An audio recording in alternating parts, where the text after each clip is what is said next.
If there were only two books shot into space to understand the human animal, you would only need in fiction Orwell's Animal Farm and in nonfiction Ernest Becker's Escape from Evil.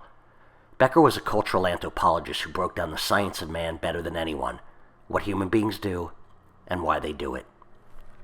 The massive universe makes us feel small. Its crushing size and awesomeness gives us a sense of helplessness.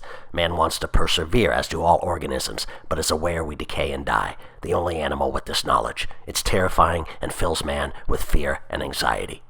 Man wants to be more than a defecating animal, more than food for worms, more than just an animal like all the rest on Earth that will disappear. The real world is simply too terrible to admit. This fear, anxiety, and helplessness of our death and meaninglessness would paralyze us, would keep us from getting out of bed, so there is a need to repress it. Becker aligns with Kierkegaard on this dread-evoking mystery, as both of them believe anxiety came from finitude and meaninglessness. Kierkegaard said that humans focus their attention on small tasks and diversions that have the illusion of significance. Activities alone keep man going. If he dwells on a situation too long, he bogs down and is at risk of releasing his neurotic fear that he is impotent in the world. This is achieved by cultural activities that give the feeling of value and meaning through what Becker termed the urge to heroics. The heroics can be anything in culture that is admired and elevates one's self-esteem: money, power, family, job, corporation, religion, relationships, conquest, winning the big game, even helping someone across the street. Anything that helps a person feel more important and superior to the person next to him.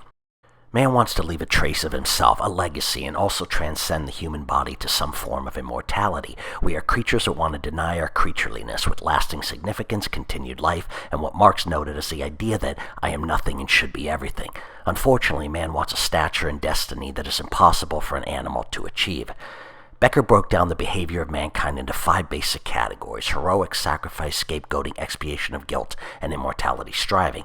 Let's merge both heroics and sacrifice, as they together help to create self-esteem that acts as a buffer to the fear of death. Life is a theater for heroism, to show that one has cosmic specialness. According to Adler, people run an inner newsreel on how they are doing. Positive and negative images fight it out, back and forth. Everyone tries to stand out, to show their worth, to transcend death by hero systems, and to show they are worthy of continued life.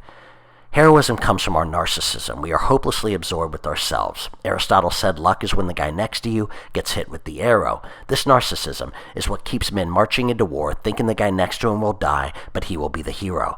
Paraphrasing Kennedy, heroic self-esteem is when a man raises his head over the field of corpses and smiles into the sun. This same narcissism is what leads men to follow the hero, to follow the leader, to be more than willing to give themselves over, to slavishly yield their wills to the person or persons they believe can lead them to greater esteem and continued life. Failure is an orphan, but victory assures that I am special and that I am aligned with the group that deserves immortality. If I am heroic, if I sacrifice, I am worthy.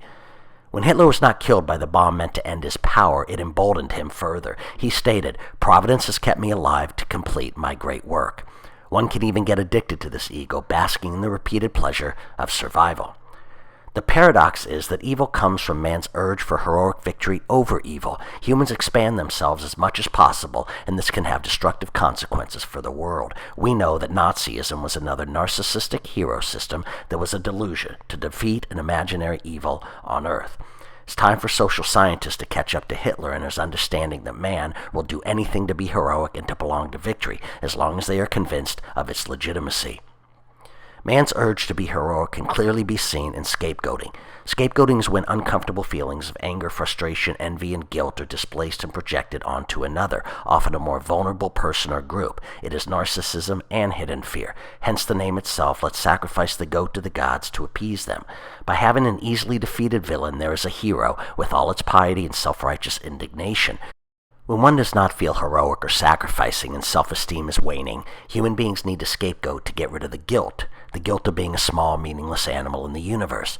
If this existentialism is simply the guilt of just being alive, but without the eternal meaning system, guilt is its byproduct that needs to be shed. It's our earthliness, our imperfections that we want to deny. Man wants to jump over the dark side, young shadow, and the best way to do this is to look for the dark, inferior, and culpable in others. It is combated punishment and extermination of the alien out there instead of one's own inner problem. Scapegoating leads to war against the evil ones, which again gives people heroics and sacrifice and gives them new empowered self-esteem. Anything that reduces the self-esteem of others elevates one's own size and importance, boasting about achievements, taunting and humiliating adversaries, or torturing and killing them. This helps in understanding envy. Man signals himself that he is being diminished, saying somebody has to pay if you think you can reduce my importance. The evil over there is not that strong. Let's see for starters what he does when I poke him. If you kill your enemy, your life is affirmed, and God was on your side.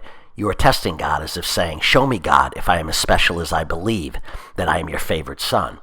Again, Aristotle noted luck is when the arrow hits the other guy, but scapegoating is giving him a push into the train. They are the weak and die. We are strong and live. The Nazis, fearing they would lose, actually hastened the final solution, as if to say, I will not die, you will die.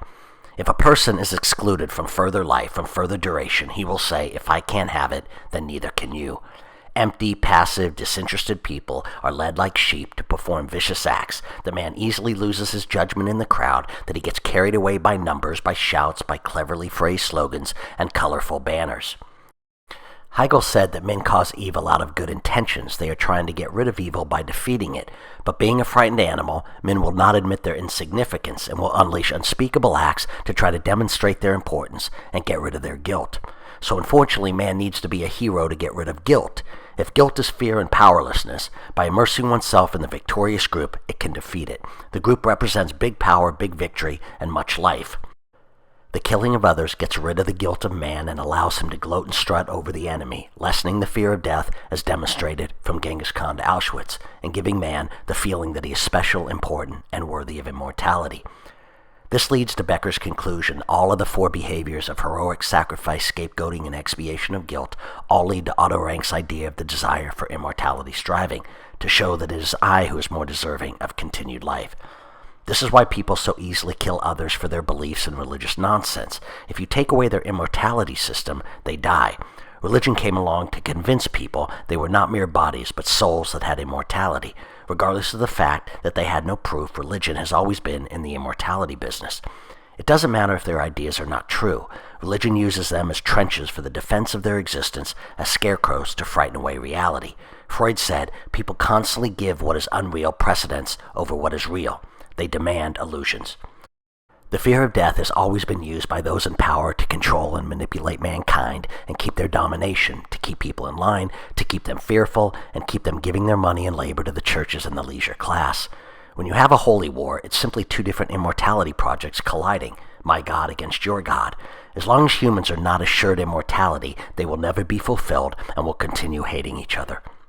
Orwell's paradoxical irony from Animal Farm, that all animals are equal, but some animals are more equal than others, is a perfect metaphor for what man wants. Man wants the red carpet, the VIP line to immortality. They want to be ushered through over the crowds of lowly animals and embraced by the big shot of big shots. Becker's conclusion is not an optimistic one. Like Kant, he believed, from the crooked wood of which man is made, nothing quite straight can be built. So mankind stays blind, using heroic games, personal preoccupations, psychological tricks, removed from the reality of his situation. Becker to this day is overlooked because he gives no easy, placating final answers, no easy outs to transcendence, concluding, like Shakespeare, that life is but a walking shadow, a poor player that struts and frets his hour upon the stage and then is heard of no more. It is a tale told by an idiot, full of sound and fury, signifying nothing.